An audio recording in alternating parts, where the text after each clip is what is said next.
Sejam bem-vindos ao estudo do livro Voltei, comigo André Luiz Chiarini Vilar. Gratidão ao CEPAC, Centro Espírita Perdão, Amor e Caridade, aqui em Itapira, São Paulo. Agradeço à TV A Caminho da Luz, que é departamento do CEPAC, pelo honroso convite de fazer parte deste projeto. Agradeço a cada coração amigo que deste outro lado estuda comigo semanalmente, que possamos ter uma ideia ampliada do mundo espiritual, vermos uma realidade em torno de um livro, o livro Voltei, que há muito tem caído no anonimato, nas prateleiras espíritas. Não podemos deixar com que uma obra séria como esta caia no anonimato, no esquecimento. O meu esforço é pequenininho, mediante ainda ser muito pequeno e limitado, mas faço com muito amor, com muito carinho, visando o meu próprio entendimento. E agradeço ao carinho de tantos que têm me assistido, que têm compartilhado, que têm comentado, que têm divulgado a TV A Caminho da Luz. O meu muito obrigado. E cumprimento também o nosso Dr. Adroaldo Modesto Gil, benfeitor do CEPAC, que em cada gravação, junto com bons espíritos, nos intui, nos convidam a seguirmos adiante, a termos persistência, é um motivo de muita alegria. O capítulo de hoje, o item de hoje, a partida, é o último item que compõe o capítulo 6º e nos fala: em breves minutos encontrávamo-nos prontos. O irmão Andrade e Marta sustentavam-me com os braços lado a lado. Outros grupos se formaram. Os recém-desencarnados, qual me ocorria, mostravam-se amparados um a um por amigos espirituais, acreditando eu que estes constituíam 2/3 de nossa expedição. Então ele nota que era momento de partirem. Marta de um lado, irmão Andrade do outro, os outros recém-desencarnados também sendo ajudados. Ele nos fala aqui que os recém-desencarnados, que era o caso dele, mostravam-se amparados um a um por amigos espirituais, a qual ele acreditava que constituía 2/3 da expedição. Então havia mais espíritos bons do que propriamente os recém-desencarnados. Como foi o próprio caso dele, ele tinha de um lado Marta, tinha do outro lado irmão Andrade. Por quê? Era momento também de descobertas. Eu não posso pegar um aluno de primeiro ano, segundo ano do ensino básico e já dar uma matéria do 5º ano, do 6º ano. Não adiantaria Dr. Bezerra ou qualquer outro benfeitor dizer assim: olha, aqui está o teu mapa, Frederico Figner, agora você vai escalar sozinho. Ele não saberia nem por onde começar. E aqui nós vemos como há tarefeiros no plano espiritual que trabalham no anonimato. Nós não vemos o trabalho, nós não sabemos do trabalho que eles têm, e que ajudam a tantas pessoas. Como é bonito podermos dar uma analisada como que o mundo espiritual é diverso. Da mesma forma que tem tantas pessoas trabalhando na maldade, na perversidade, na ignorância, há tantas pessoas trabalhando no bem, tantas pessoas fazendo a diferença, tantas pessoas promovendo o amor, tantas pessoas procurando, dia após dia, no esforço diário, encontrar esse novo caminho. Se não fosse por uma obra como esta, será que teríamos ideia de que existem espíritos que ladeiam recém-desencarnados para esferas e instâncias superiores? Eu, particularmente, não imaginaria.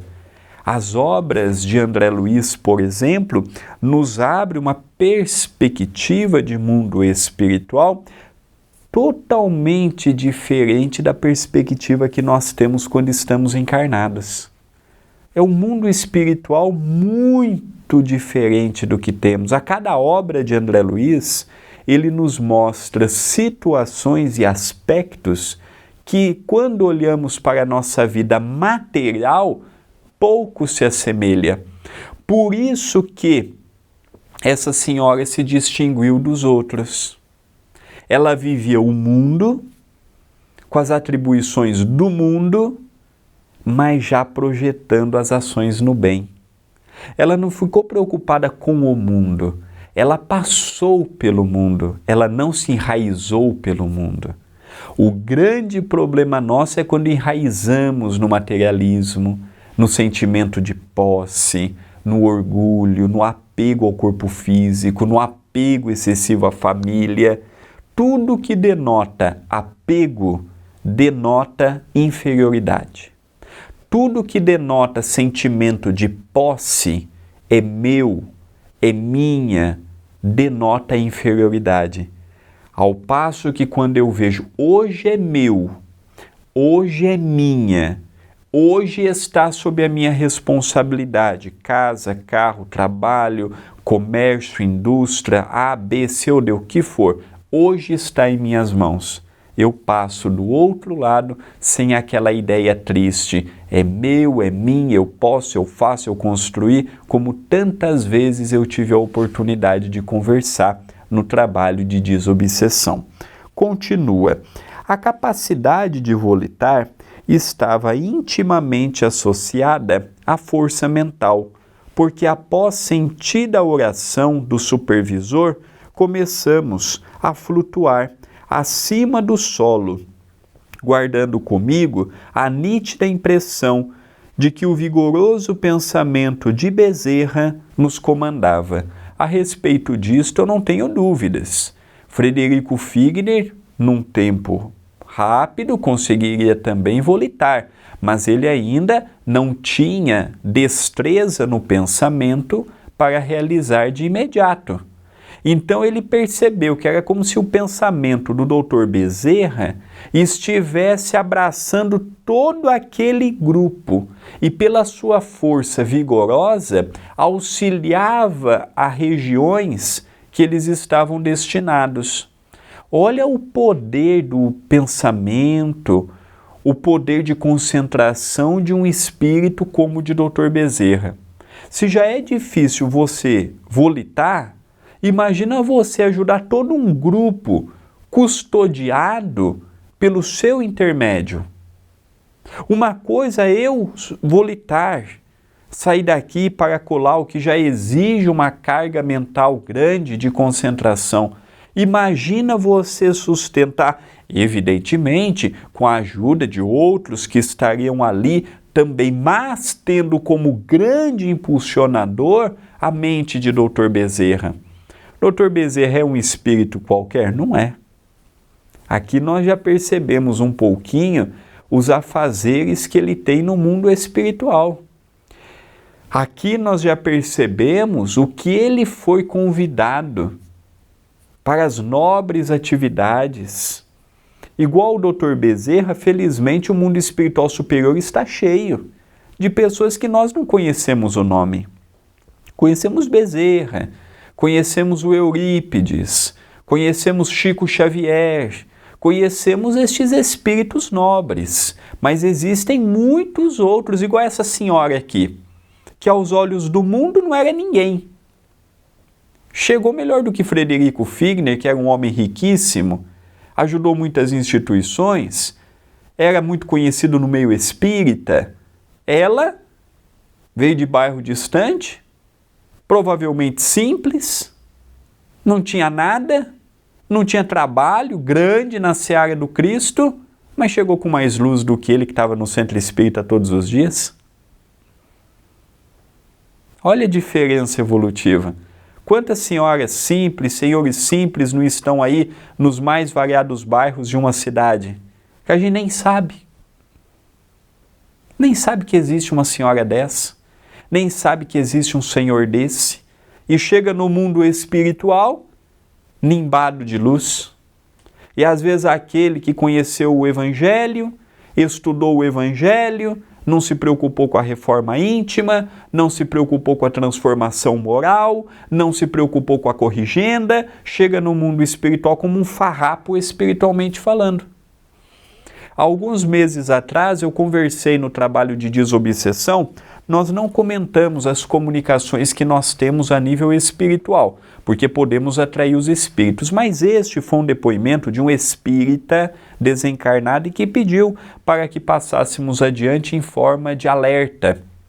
Ele dizia que ele foi espírita, conheceu o espiritismo, deu passe, comentava o Evangelho, as pessoas da região vinham em busca dele pelo conhecimento que ele tinha, e ele imaginava ser o máximo por conta disto.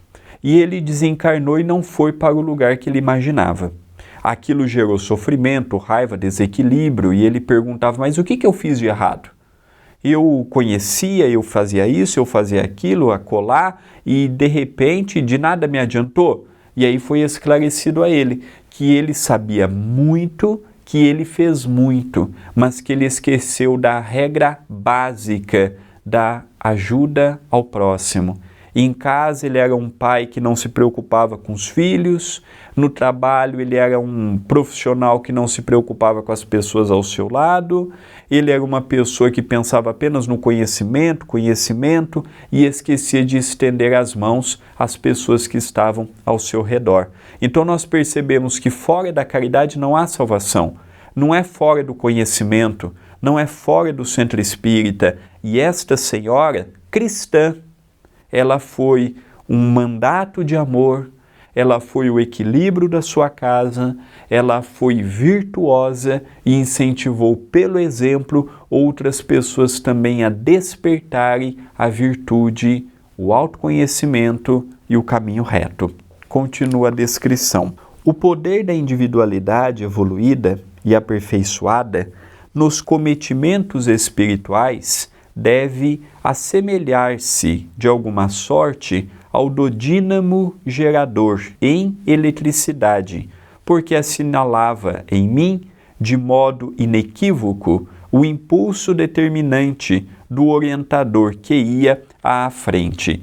Então ele já ficou maravilhado, porque o seu corpo flutuava, mas ele tinha a nítida ideia de que não era ele que estava no comando para onde estavam indo.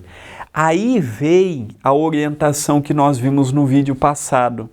Estão lembrados de quando o Dr. Bezerra disse, olha, desapeguem do antigo lar, desapeguem da vida que tinham na crosta, não ficam materializando o pensamento para que não sofresse esses choques espirituais?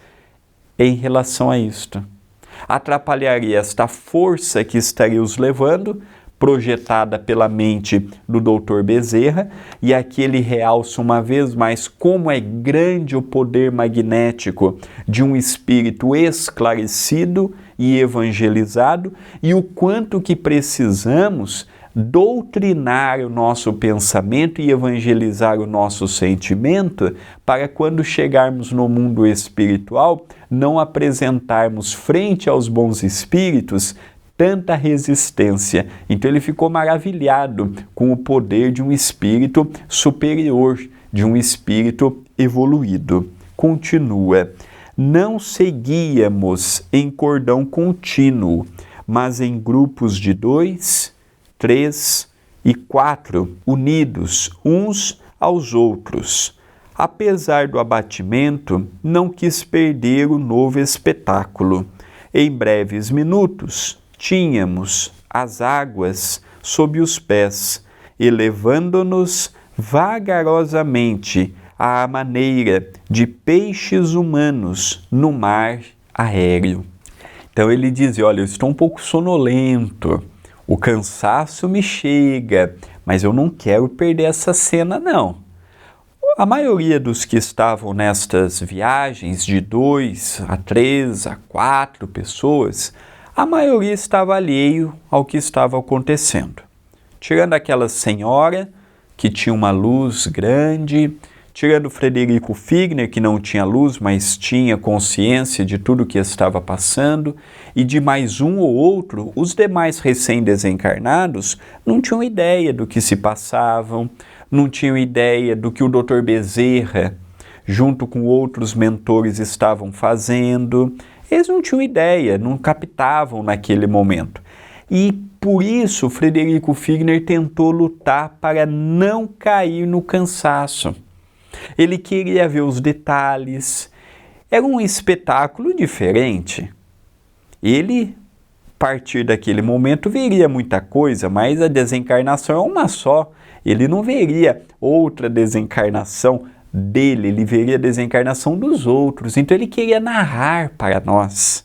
Ele teve autorização para narrar para nós estes acontecimentos, o que é surpreendente, revelador, o que descortina esta realidade do mundo espiritual que poucos sabemos. Então ele estava ali firme e ele até dá o exemplo, parece que somos peixes voadores, em que vamos beirando rente as águas do mar.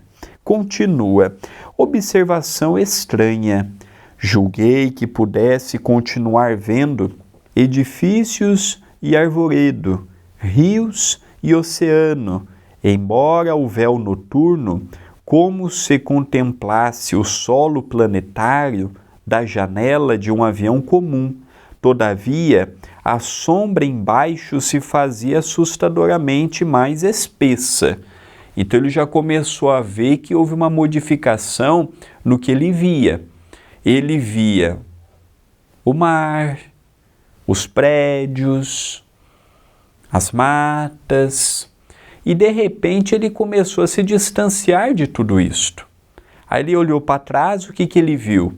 Uma névoa escura, espessa, e aquilo trouxe para ele indagações. Mas estava uma visão tão bonita, um clima tão bonito, e de repente tudo aquilo fica para trás. E agora nós vamos ver o que aconteceu.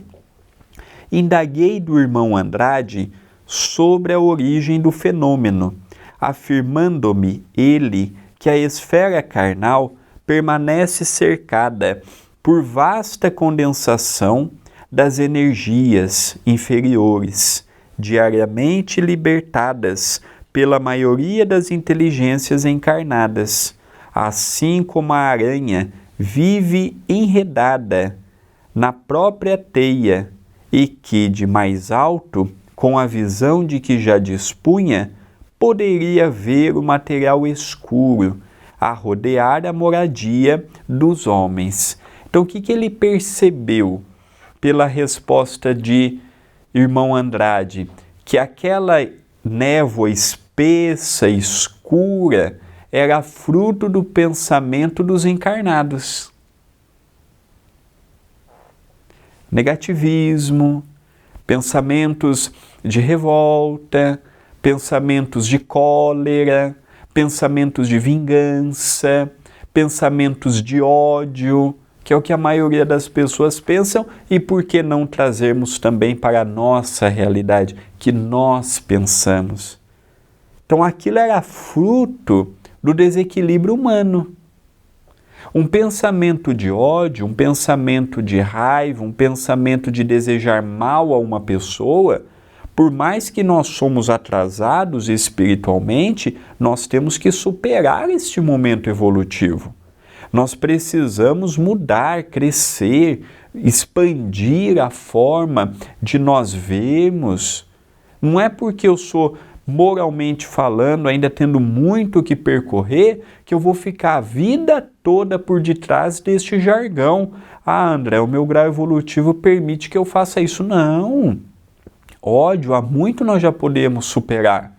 Pensamentos de raiva, pensamentos desordenados, equilibrar mais o pensamento. Eu não preciso ser um espírito evoluidíssimo para não sentir ódio do próximo, para não sentir raiva, para sentir o desequilíbrio, ainda faz parte, mas há pensamentos, sentimentos que fogem e muito do que o Evangelho nos convida. Continua a descrição. Quando perguntei se aconteceria o mesmo, caso partíssemos durante o dia, informou: não. Qual acontece entre os homens, animais e árvores? Há também um movimento de respiração para o mundo. Durante o dia, o hemisfério iluminado absorve as energias positivas e fecundantes do Sol, que bombardeia pacificamente as criações da natureza e do homem, afeiçoando-as ao abençoado trabalho evolutivo. Mas, à noite, o hemisfério sombrio, magnetizado pelo influxo absorvente da Lua, expele as vibrações psíquicas retidas no trabalho diurno, envolvendo principalmente os círculos de manifestação da atividade humana. O quadro de emissão dessa substância é, portanto, diferente sobre a cidade, sobre o campo ou sobre o mar. Nos polos do planeta permanece o gelo, simbolizando a negação desse movimento. Mais tarde observará você que as mesmas leis que controlam o fluxo e o refluxo do oceano influenciam igualmente o psiquismo das criaturas. Recordei as páginas de André Luiz, narrando a vida além túmulo, e tentei alongar a curiosidade sadia que chegava a vencer minhas impressões de abatimento, mas o delicado amigo aconselhou-me silêncio e oração, à face da expectativa inquietante naquela hora difícil de nosso retorno à vida espiritual. O que então foi perguntado por Frederico Figner, a pergunta dele é muito oportuna. Se aquela névoa espessa, escura, densa, ela também ocorreria durante o dia. E aí foi respondido que não, que o Sol tem a potencialidade e a energia para dissipá-la, mas quando chega a noite, pela influência que a Lua, por exemplo, exerce, aquilo atraía aquela névoa e formava. Então que no outro dia, com o Sol e a sua energia, aquilo dissiparia também. Ele nos fala da energia das árvores, dos oceanos, dos mares, a água em si, com o seu poder energético. Hoje já temos uma compreensão maior de que tudo tem a sua dualidade. Tem a parte da matéria e tem a parte do espírito. Eu me lembro, por exemplo, que os essênios, os druidas também, eles tinham um hábito muito peculiar. Eles acreditavam que abraçar uma árvore, por exemplo, e naquela altura, aquelas árvores com os troncos robustos, eles trocariam energia com aquela árvore. Estamos falando de um conhecimento milenar e que realmente a natureza pode nos prover uma energia diferente. Ali eu posso trocar energia, eu posso deixar para a árvore limpar aquela energia difícil e absorver novas energias. O pensamento humano é um pensamento ainda muito delicado, muito fora do padrão do amor, da bondade, da caridade, e vemos sim a importância de vermos estas obras, estes ensinamentos e procurarmos colocar em prática no nosso dia a dia.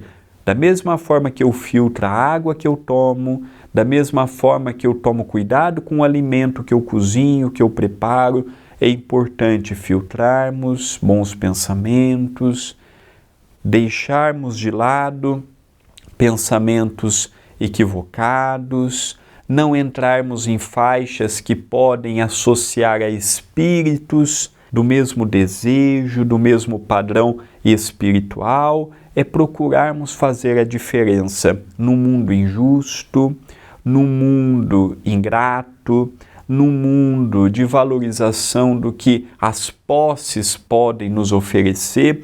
É neste mundo totalmente contraditório que somos convidados a colocar em prática a lei de amor. É difícil? Não tenhamos dúvidas. Vai exigir de nós? Sim. Não vai ser de um dia para o outro. Não será uma experiência fácil de se atingir, mas ao mesmo tempo precisamos de novas energias. Seguindo firme, procurando fazer a nossa parte. O meio é imperfeito, o meio é desigual, mas isto não me dá a oportunidade de ser igual que o mundo é. O mundo precisa de pessoas que façam a diferença, que saiam do discurso e procurem, com as suas lutas e fragilidades, viver a lei de amor.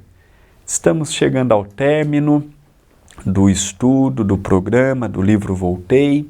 Agradeço a sua participação. Já no próximo vídeo vamos começar o capítulo seguinte, o capítulo 7º. Eu recordo que eu não sou professor de espiritismo, não sei tudo, estou muito longe disto, sou um companheiro frágil, imperfeito e com muito o que corrigir, mas com muita vontade de juntos aprendermos. Nunca vejam em mim nada além de um companheiro com boas intenções. Somente isto. E a evolução é um passo que cada dia tento vendo mensagens como esta. Preciso de sua ajuda aqui no YouTube da TV A Caminho da Luz. O gostei é importante para o algoritmo, o comentário, dúvidas, bom dia, boa tarde, boa noite, compartilhando. Você frequenta um centro espírita? Se sim, já divulgou a TV A Caminho da Luz no centro espírita que você participa? Se ainda não, divulgue, peça para o seu dirigente, mostre os estudos, as lives, os programas que nós temos. Somente assim chegaremos a mais corações. Hoje em dia, o Centro Espírita Perdão, Amor e Caridade está entregando mais de 2,5 toneladas de comida e 300 cestas básicas por mês. Como nós conseguimos manter isto? Com a ajuda dos amigos. Se você puder, se inscreva no canal. É uma plataforma do próprio Google em que mensalmente você pode nos ajudar. A sua ajuda, ela é muito importante. Se inscreva no canal, habilite as notificações, divulgue a TV. Vamos fazer com que ela chegue a outros corações. Votos de muita paz e até o próximo vídeo.